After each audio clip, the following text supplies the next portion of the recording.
हित हैं। आज हम जैसे छोटे लोगों को फोन कैसे कर दिया? मैंने हंसते हुए कहा, अरे भैया मैं कहाँ और आप कहाँ? आप अभी कहाँ हैं? मैं आकर मिलता हूं। शेरू बोला, तेरे उस टूटे फूटे घर में 1 करोड़ रुपए रखे हैं और तू बाहर घूम रहा है? चल 10 मिनट में यहां पहुंच। अगर देर हुई तो हर 10 मिनट का 10 लाख रुपए जुर्माना लगेगा। मैंने मन ही मन कहा, हर 10 मिनट के 10 लाख? अच्छा है, वो 1 करोड़ तो वैसे भी तेरे लिए ही तैयार किया है। बस डर यही है कि कहीं ज्यादा लालच में दम न घुट जाए। यह सोचकर मैंने जानबूझकर थोड़ी देर की और फिर कार लेकर पुराने मोहल्ले की तरफ निकल पड़ा। घर पहुंचा तो देखा शेरू और नेहा पहले से सोफे पर बैठे हुए थे। शेरू हंसा, आ गए करोड़पति साहब, बड़े दिनों बाद दर्शन हुए। मैंने मुस्कुराकर कहा, भैया मजाक मत कीजिए। शेरू बोला, ये उदास चेहरा क्यों बना रखा है? कहीं ऐसा तो नहीं कि डर है मैं तेरे पैसे रख लूंगा? फिर उसने घड़ी की तरफ देखा, तू 45 मिनट लेट है। चलो गोल करके 50 मिनट मान लेते हैं, यानी 50 लाख रुपए। मैंने सोचा पूरे 1 करोड़ में से आधा तो आते ही मांग लिया, लेकिन मुझे कोई फर्क नहीं पड़ा क्योंकि वो पूरा पैसा उसी के लिए तैयार था। शेरू ने आगे कहा, चलो उन 50 लाख को अभी छोड़ देते हैं। पहले उस बात का हिसाब करते हैं कि तूने मेरी लड़की की बेइज्जती की, उसके मानसिक नुकसान के 10 लाख और नौकरी छूटने के 10 लाख। मैंने कुछ गलत तो नहीं कहा? मैंने तुरंत सिर झुका लिया, भैया अगर मुझे पता होता कि नेहा आपकी लड़की है तो मैं कभी ऐसा नहीं करता, मेरी गलती है। ये सारे पैसे मैं मुआवजे के तौर पर आपको दे देता हूं, बस आगे से अपना हाथ मेरे सिर पर रखिएगा। शेरू मुस्कुराया, अच्छा तो तू कितना देना चाहता है? मैंने कहा, भैया देना कैसा? आपने कहा था कि 50 मिनट की देरी के 50 लाख हुए, फिर नेहा जी के मानसिक नुकसान और नौकरी का नुकसान मिलाकर 20 लाख और कुल 70 लाख रुपए। शेरू ठहाका मारकर हंस पड़ा, वाह बात करने का तरीका तो तुझे आता है। फिर उसने नेहा की तरफ देखा, क्या कहती हो? नेहा ने तुनक कर कहा, नहीं, सिर्फ पैसे देने से काम नहीं चलेगा, इसे मेरे सामने घुटनों पर बैठकर माफी मांगनी होगी, नहीं तो मैं शेरू भैया से कहूंगी कि इसके घुटने तुड़वा दें। मैं मन ही मन सोचने लगा कि शेरू तो सिर्फ पैसों का भूखा है, लेकिन ये लड़की तो जान लेने पर उतारू है। उधर शेरू को भी मौका मिल गया। वह बोला, देख भाई, दोस्ती अपनी जगह और औरत अपनी जगह। मैं अपनी जान से प्यारी लड़की को दुखी नहीं देख सकता। ये 70 लाख तो मैं रख लूंगा, लेकिन आज तुझे घुटनों पर बैठकर माफी मांगनी पड़ेगी। मेरी शक्ल तुरंत उतर गई, लेकिन मैंने खुद को संभालते हुए कहा, भैया आदमी के घुटनों की भी इज्जत होती है, क्या बिना घुटनों पर बैठे काम नहीं चल सकता? शेरू गरजा, मैं तुझे मौका दे रहा हूं और तू नखरे दिखा रहा है, या तो घुटनों पर बैठ या फिर मैं तेरे घुटने तुड़वा दूंगा। मैंने जल्दी से कहा, भैया गलती हो गई, मेरी माफी स्वीकार कर लीजिए। ऐसा करता हूं, पूरे 1 करोड़ में से सिर्फ 10 लाख अपने पास रखता हूं, बाकी सब आप लोग रख लीजिए। उसे नेहा जी का मुआवजा समझ लीजिए, मुझे बस कहीं दूर जाकर साधारण जिंदगी जीने दीजिए। नेहा की आंखें चमक उठीं, मतलब बाकी के 90 लाख मेरे?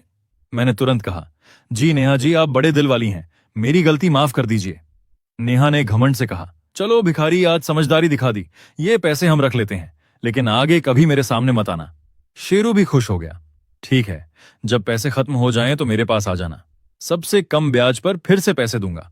मैंने सिर झुकाकर कहा, धन्यवाद शेरू भैया, धन्यवाद नेहा जी। दोनों सूटकेस उठाकर चले गए। उनके जाते ही मैं हंस पड़ा, क्या नाटक था।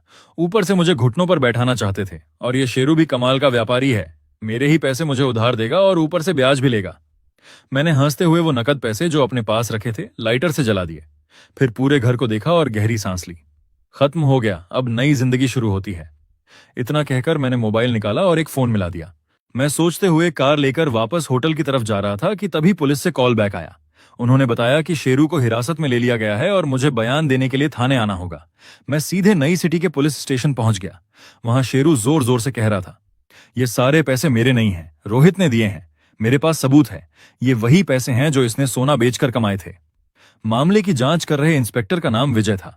उन्होंने शेरू को डांटते हुए कहा, सीधे खड़े रहो, तुम्हारा रिकॉर्ड पहले से साफ नहीं है। शेरू बोला, इंस्पेक्टर साहब मैं कोई अपराधी नहीं हूं, इतने सालों से कानून मानकर जी रहा हूं। फिर मेरी तरफ देखकर बोला, अच्छा खेला तूने, अब समझ आया कि बार बार पैसे क्यों दे रहा था। मुझे फंसाने का प्लान था, लेकिन जब मैं बाहर आऊंगा ना तब तुझे देख लूंगा। इंस्पेक्टर विजय गरज पड़े, मेरे सामने किसी को धमकी देने की हिम्मत मत करना। फिर उन्होंने मेरी तरफ देखा, रोहित हमें कुछ सवाल पूछने हैं। शेरू का कहना है कि तुमने ज्वेलरी शॉप से सोना बेचकर 1 करोड़ रुपए कमाए और वही पैसे इसे दिए। मैंने शांत होकर जवाब दिया, मैंने कोई चोरी नहीं की। हाँ, मैंने हाल ही में कई लाखों का सोना बेचा था, लेकिन वो पैसा लगभग खर्च हो चुका है। इंस्पेक्टर चौंके, इतनी जल्दी? मैंने कहा, जी, मैंने करीब 15 लाख की कार खरीदी, फिर 1 साल के लिए होटल का प्रेसिडेंशियल स्वीट लिया जिसमें 60 लाख से ज्यादा लग गए। ऊपर से पहले जो छोटे बड़े कर्ज लिए थे वो भी चुका दिए। बैंक रिकॉर्ड में सब मिल जाएगा। इंस्पेक्टर ने तुरंत बैंक स्टेटमेंट निकलवाए और शोरूम व होटल दोनों जगह फोन करके जानकारी ली। सारी बातें मेरे बयान से मेल खा गईं। आखिर उन्होंने कहा, ठीक है रोहित, सहयोग करने के लिए धन्यवाद। जरूरत हुई तो हम फिर बुलाएंगे। मैंने कहा, जरूर साहब, मैं कानून मानने वाला नागरिक हूं। अगर अपराधियों के खिलाफ कभी मेरी जरूरत पड़ी तो पूरा सहयोग करूंगा। थाने से निकलते वक्त मैं सोच रहा था कि नेहा इस बार बच निकली। पता नहीं आखिरी समय में उसने शेरू को छोड़ दिया या शेरू ने उसे बचा लिया। मैंने मोबाइल निकाला और वीचैट खोला। सचमुच नेहा का मैसेज पड़ा था। भिखारी, इस बार बच गया तो क्या हुआ? बात यहीं खत्म नहीं हुई है। पूजा ने कहा है कि वो मेरा साथ देगी। अगर तू शेरू को फंसा सकता है तो आदित्य सिंह को फंसा कर दिखा। उसके पिता विशाल सिंह ग्रुप के चेयरमैन हैं। तेरे पास पैसे आ गए हैं लेकिन समाज में पहचान नहीं है। तू कुछ भी नहीं है। मैंने बिना जवाब दिए उसे ब्लॉक कर दिया। चलो, अब इसकी बकबक से छुटकारा मिला। मैं सोच ही रहा था कि फोन बज उठा। उधर से आवाज आई, रोहित जी, मैं वर्मा जी बोल रहा हूं। उम्मीद है आप मुझे भूले नहीं होंगे। मैंने कहा, कैसे भूल सकता हूं? वर्मा जी बोले, सुना है आपने हमारी दुकान से काफी सोना खरीदा था। मैं बस ये पूछना चाहता था कि उस सोने की सप्लाई में कोई दिक्कत तो नहीं? मैंने हंसते हुए कहा, बस एक छोटी सी गलतफहमी थी। हाँ, आपके परिचित शेरू के बारे में सुना? नकली नोटों के मामले में पकड़ा गया है। वर्मा जी तुरंत बोले, रोहित जी, एक बात साफ कर दूं, वो मेरा दोस्त नहीं है, वो उस लायक भी नहीं है। मैंने कहा, अच्छा तो फिर बताइए आपने फोन क्यों किया? वर्मा जी सीधे मुद्दे पर आ गए। मुझे लगता है कि आपके पास अभी भी काफी माल बचा हुआ है। अगर आप चाहें तो मैं सारा खरीद सकता हूं। मैं हंस पड़ा। सारा माल? मुझे डर है कहीं ज्यादा माल देखकर आप ही ना घबरा जाएं। वर्मा जी भी मुस्कुरा दिए। युवा आदमी, क्या तुम अपनी सालाना कमाई से मेरी जेब का मुकाबला करना चाहते हो? मैंने कहा, पहले थोड़ा ट्रेलर देख लीजिए। उन्होंने पूछा, कितना? मैंने जवाब दिया, करीब 120 किलो। वर्मा जी पहले तो चौंके, फिर बोले, इतना भी ज्यादा नहीं है, जब चाहो सौदा कर सकते हैं। मैंने कहा, ठीक है, कल दुकान पर मिलते हैं, तब मैं आपको असली खेल दिखाऊंगा। होटल लौटकर मैंने फिर से सोने की ईंटें कॉपी करनी शुरू कर दी। 120 किलो सोना तैयार करने में ज्यादा समय नहीं लगा। अगले दिन मैं सोना लेकर वर्मा जी की दुकान पहुंच गया। वर्मा जी मुझे देखते ही बोले, रोहित भाई, आपकी स्पीड तो कमाल की है। मैंने हंसकर कहा, आपको पैसा कमाने का मौका जो देना था। उन्होंने बिना ज्यादा जांच पड़ताल के कहा, मुझे आप पर भरोसा है। 120 किलो है तो 120 किलो ही होगा। आइए अंदर बैठकर चाय पीते हैं। चाय के दौरान उन्होंने कहा, शेरू वाले मामले के बारे में सुना? नकली नोटों के केस में उसे उम्र कैद हो गई। अपने कर्मों का फल मिला। मैंने सिर हिलाया। हाँ, लेकिन मुझे उम्मीद नहीं थी कि वो नेहा को बचाने की कोशिश करेगा। वर्मा जी बोले, उस लड़की से सावधान रहना। तुमने उसकी बेइज्जती की है, वो आसानी से नहीं भूलेगी। अब उसके पास कोई सहारा भी नहीं है। ऐसे लोग कुछ भी कर सकते हैं। मैंने कहा, चिंता मत कीजिए, मैं तैयार हूं। उधर नेहा भी खाली नहीं बैठी थी। शेरू जेल जा चुका था, लेकिन उसे पता था कि अगर उसकी अपनी करतूतें सामने आ गईं तो वह भी बच नहीं पाएगी। सबसे ज्यादा उसे इस बात ने परेशान कर रखा था कि मैं, जिसे वह कभी भिखारी समझती थी, अब उससे कहीं ज्यादा अमीर हो चुका था। उसे यकीन था कि मेरे पैसों के पीछे कोई बड़ा राज छिपा है।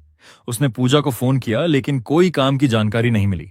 बस इतना पता चला कि मैं होटल में 1 साल के लिए प्रेसिडेंशियल स्वीट लेकर रह रहा हूं। तभी उसने मेरा पीछा करने का फैसला कर लिया। उस दिन जब मैं ज्वेलरी शॉप से निकलकर होटल पहुंचा, तभी मुझे महसूस हुआ कि कोई मुझे देख रहा है। मैंने नजर घुमाई तो देखा कि सोफे पर बैठी एक लड़की मास्क और चश्मा लगाए मैगजीन पढ़ने का नाटक कर रही थी, लेकिन उसकी नजरें बार बार मेरी तरफ उठ रही थीं। मैं एक नजर में पहचान गया कि वो नेहा है। मैंने ऐसे दिखाया जैसे कुछ देखा ही नहीं और सीधे लिफ्ट की तरफ बढ़ गया। मन ही मन में मुस्कुराया। मछली कांटे में फंस गई। उसी रात करीब 9 बजे मैं होटल से निकला और कार लेकर पुराने इलाके की तरफ चल पड़ा। नेहा भी टैक्सी लेकर पीछे पीछे आ रही थी। रास्ते में मैंने वर्मा जी को फोन किया। क्या आप किसी भरोसेमंद प्राइवेट इन्वेस्टिगेटर को जानते हैं? वर्मा जी ने पूछा। कोई परेशानी है क्या? मैंने कहा, बस एक छोटा सा चूहा मेरे पीछे पड़ा हुआ है। वर्मा जी बोले, मेरे पास एक आदमी है, पहले फौज में था, अब अपनी सिक्योरिटी कंपनी चलाता है। मैं उसका नंबर भेज देता हूं। मैं सीधे अपने पुराने मोहल्ले में पहुंचा। कार से उतरते ही मैंने देखा कि नेहा छिपते छिपाते मेरे पीछे आ रही है। मैंने कोई ध्यान नहीं दिया और सीढ़ियों की तरफ बढ़ गया। रास्ते भर सोचने के बाद मैंने एक फैसला कर लिया था। मैं नेहा और आदित्य सिंह को अपने जाल में फंसाने वाला था। मैं मन ही मन हंसा। काश एक बार मैं बहुत ज्यादा सोना बना सकता तो दुनिया का सबसे अमीर आदमी बनने में देर ही कितनी लगती। तभी पीछे से एक आवाज आई। क्या यह सच है? क्या सचमुच कोई जादुई टब है? मैंने जल्दी जल्दी सोने की ईंटें पैक की और टब भी साथ ले लिया। नेहा दूर से सब देख रही थी। उसे समझ आ गया कि वो अकेले ये चीज हासिल नहीं कर सकती, इसलिए उसने आदित्य सिंह की मदद लेने का फैसला किया। रोहित, मैं तुम्हें चैन से नहीं जीने दूंगी। उसने तुरंत आदित्य सिंह को फोन लगाया और टब का पूरा राज बता दिया।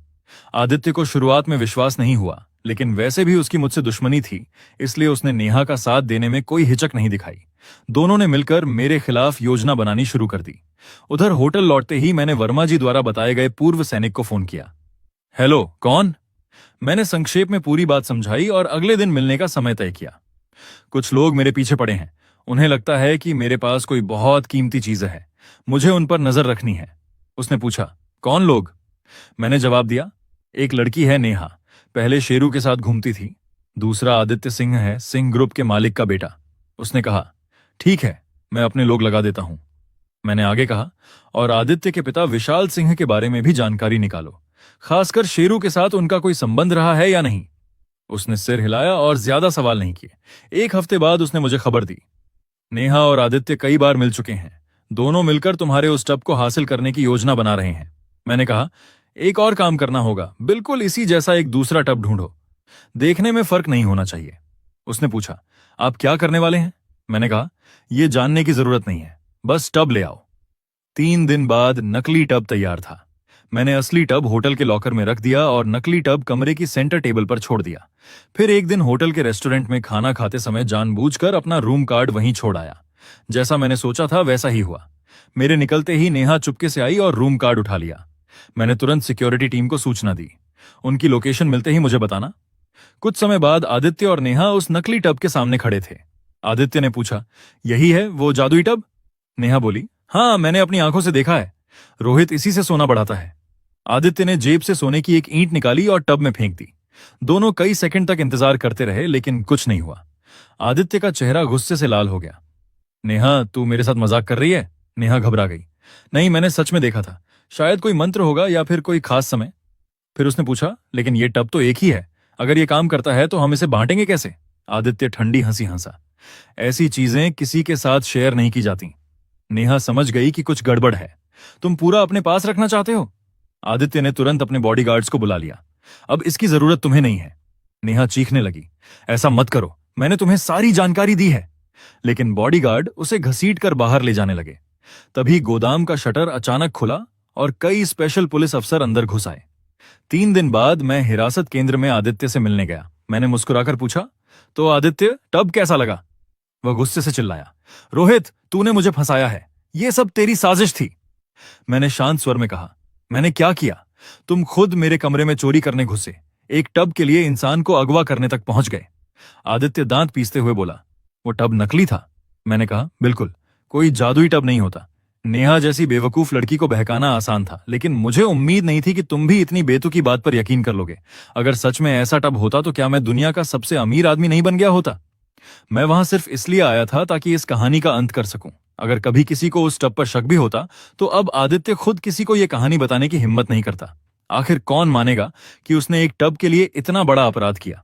2 महीने बाद फैसला आया। आदित्य सिंह को घर में घुसकर चोरी और अपहरण की साजिश के आरोप में 15 साल की सजा मिली। नेहा को भी गिरफ्तार कर लिया गया। चोरी और नकली नोटों के मामले में उसे 12 साल की सजा हुई। अफसोस सिर्फ इस बात का रहा कि विशाल सिंह को इस मामले में नहीं घसीटा जा सका, लेकिन अब उससे कोई फर्क नहीं पड़ता था। जादुई टब की मदद से अगर मुझे पर्याप्त समय मिल जाए तो सिंह ग्रुप भी मेरे लिए बस एक मामूली चींटी से ज्यादा कुछ नहीं था। दादाजी, आपका बहुत बहुत धन्यवाद।